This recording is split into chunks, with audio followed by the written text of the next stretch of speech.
Jadi ini bukti medis yang dikasih tadi mengenai rusuk. Oke. Nanti kita akan terangkan satu-satu ya.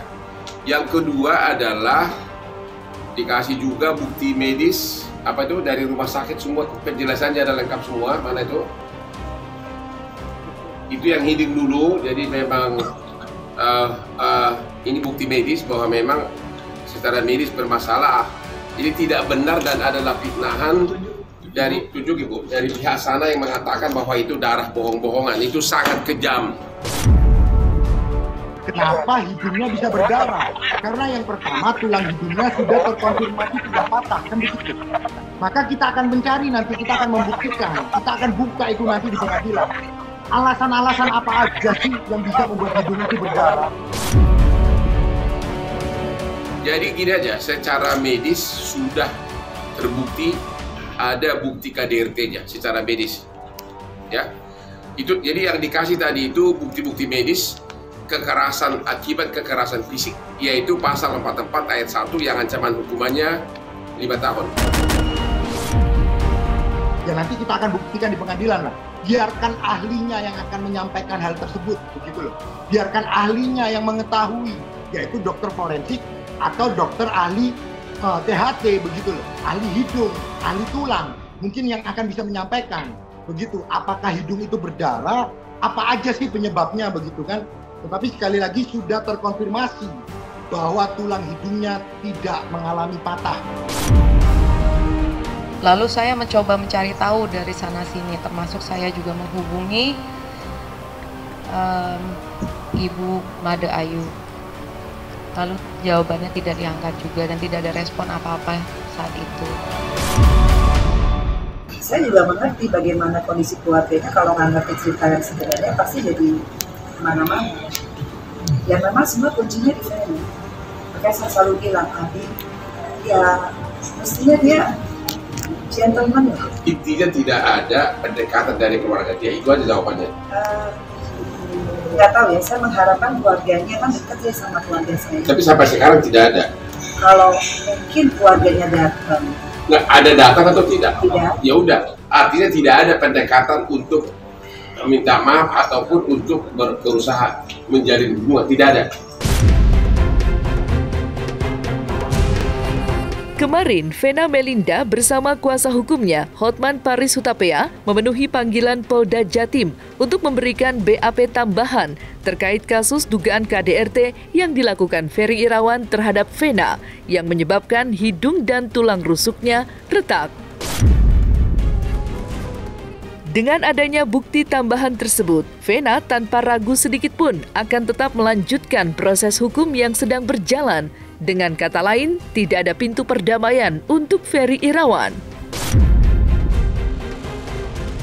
Bukti-bukti medis yang disodorkan Vena juga menjawab keraguan banyak pihak atas kasus KDRT tersebut. Mengingat tidak sedikit yang menuding kasus KDRT dalam rumah tangga Vena dan Ferry hanyalah settingan belaka. Lantas, bukti-bukti apa saja yang dibawa Vena saat menjalani pemeriksaan di Polda Jatim? Dan benarkah Vena tidak akan mundur sejengkal pun untuk menggugat cerai Ferry Irawan?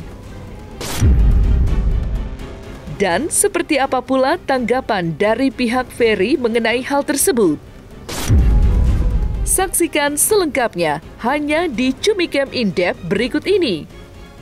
Hai Cumi Lovers, bersama Cumikem In-Depth, kami sajikan kabar lengkap, mendalam, dan akurat dari narasumber terpercaya. Dan jangan lupa untuk like, subscribe, dan juga share channel YouTube ini.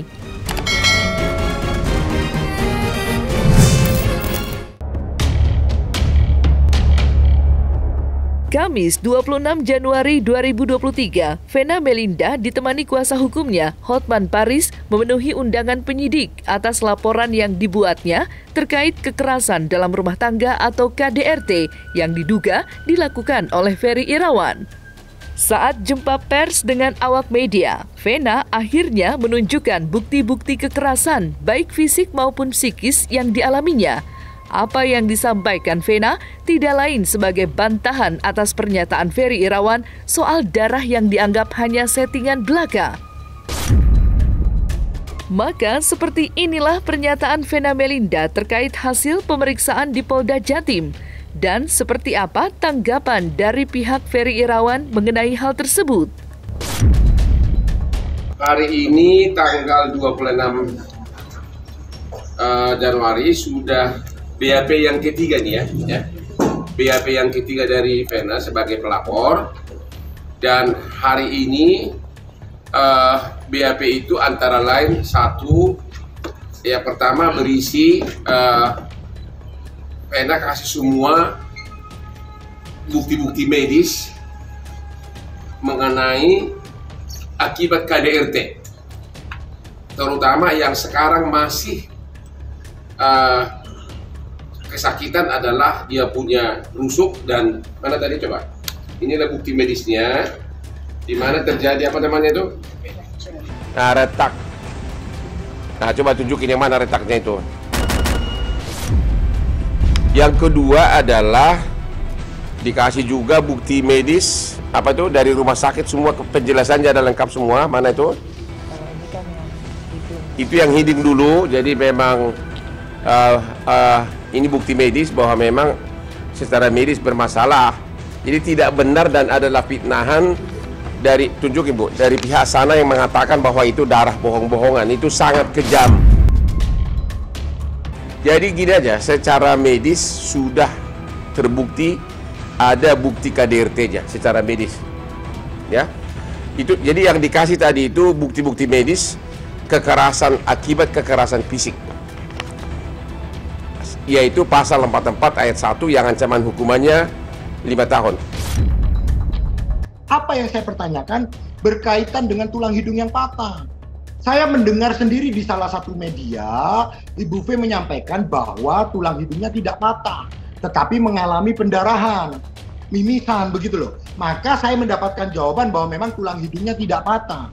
Dengan demikian saya berharap bahwa pasal 44 ayat 4 Undang-Undang PKDRT dapat diterapkan dalam dugaan yang dituduhkan saat ini, yang ancaman hukumannya hanya 4 bulan pidana penjara. Kalau itu bisa diterapkan, maka Pak Ferry tidak perlu dilakukan penahanan. Satu lagi yang dikasih tadi adalah bukti medis akibat kekerasan psikis.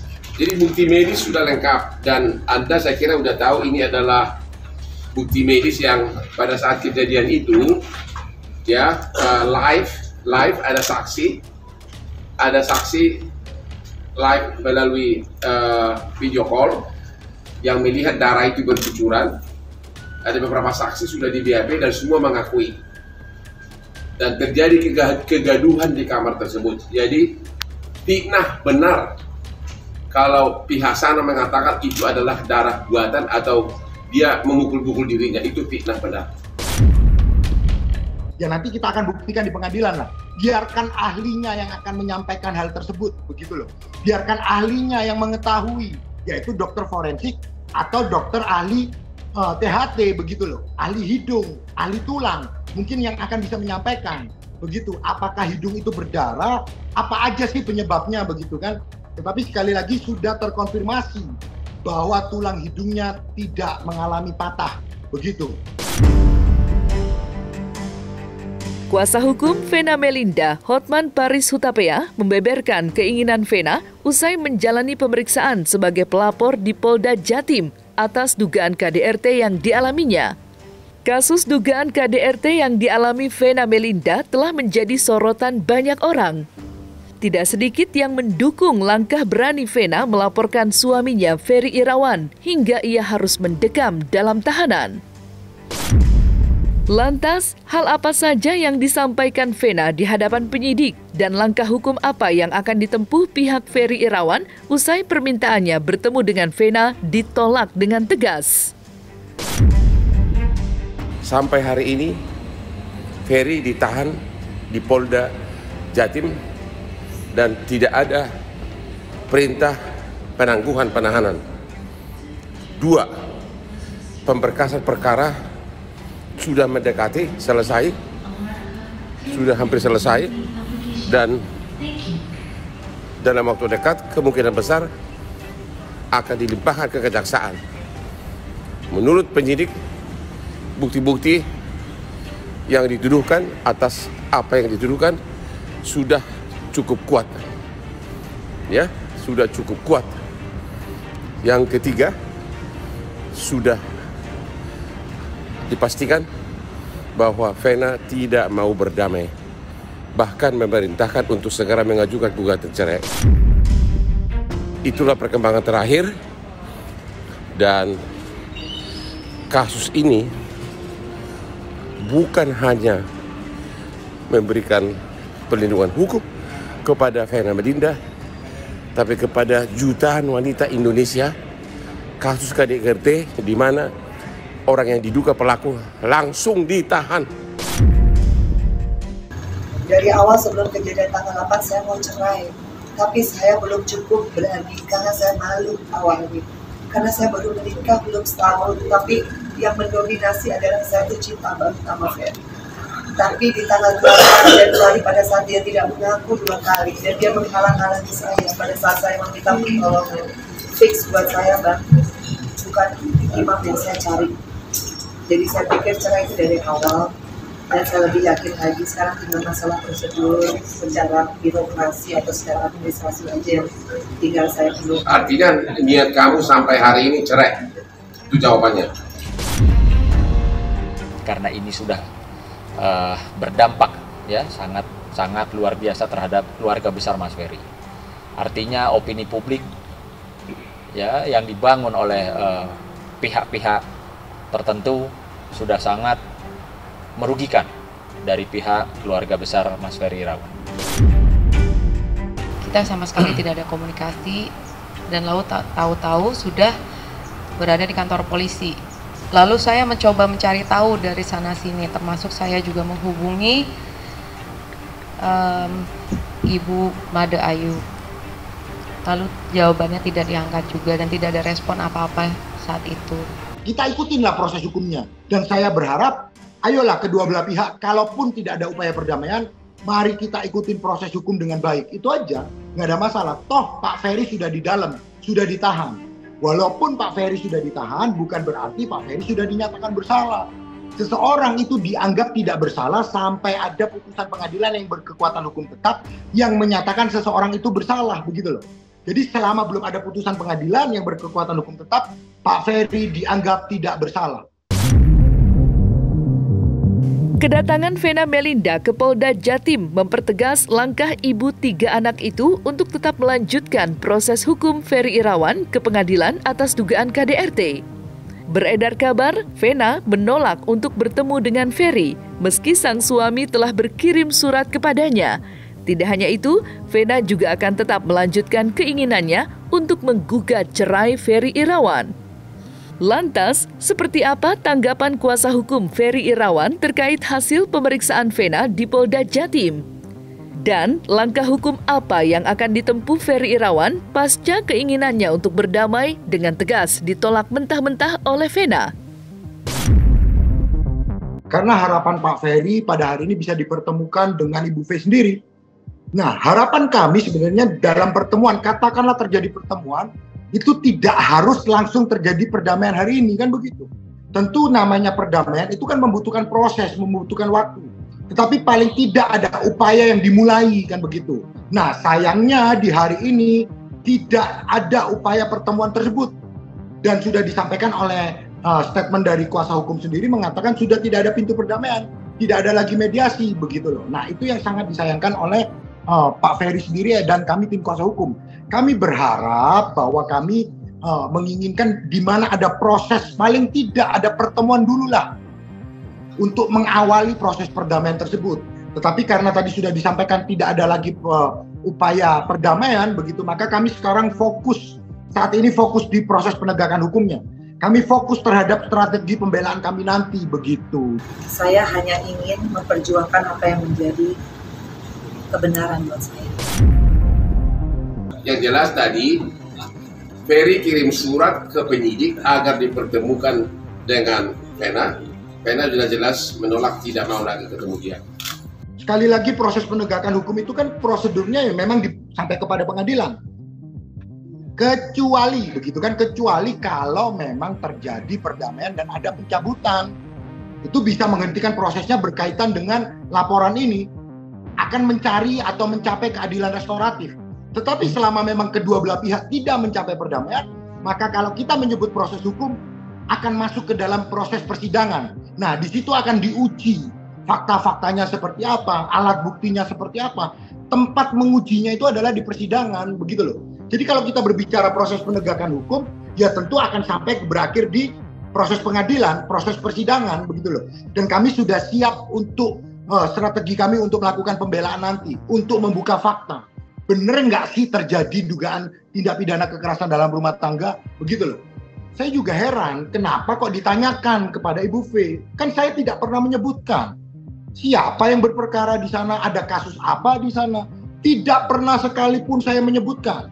Tetapi paling tidak yang saya sampaikan adalah untuk pembelaan diri, kan begitu. Karena begini loh, dalam proses 10 bulan ini kan Pak Ferry ini kan tentu yang paling tahu juga bagaimana sih apa yang Pak Ferry alami, apa yang Pak Ferry tahu, itu kan Pak Ferry yang mengalami, begitu. Nah, oleh karenanya ketika berita semakin menyudutkan, seolah-olah Pak Ferry ini bukan orang yang baik, bukan orang yang bertanggung jawab, bukan suami yang baik, bukan ayah sambung yang baik. Di situ Pak Ferry menyampaikan bahwa Pak Ferry pernah paling depan membela, begitu loh. Pak Ferry ini pada waktu itu paling depan bagaimana mencarikan jalan yang terbaik sehingga terjadi perdamaian, kan begitu. Tetapi sekali lagi Pak Ferry juga punya hak untuk melakukan pembelaan diri. Saya juga mengerti bagaimana kondisi keluarganya, kalau nggak ngerti cerita yang sebenarnya pasti jadi kemana-mana. Ya memang semua kuncinya di Ferry. Makanya saya selalu bilang, Abi, ya mestinya dia gentleman. Intinya tidak ada pendekatan dari keluarga dia, itu aja jawabannya. Nggak tahu ya, saya mengharapkan keluarganya kan dekat ya sama keluarga saya. Tapi sampai sekarang tidak ada. Kalau mungkin keluarganya datang. Nggak ada datang atau tidak? Tidak. Ya udah, artinya tidak ada pendekatan untuk minta maaf ataupun untuk berusaha menjalin hubungan, tidak ada. Nah, selesai sudah Cumi Lovers bersama Cumicam In-Depth. Kabar lengkap, mendalam, dan akurat dari narasumber terpercaya. Dan jangan lupa untuk like, subscribe, dan juga share channel YouTube Cumi Cumi.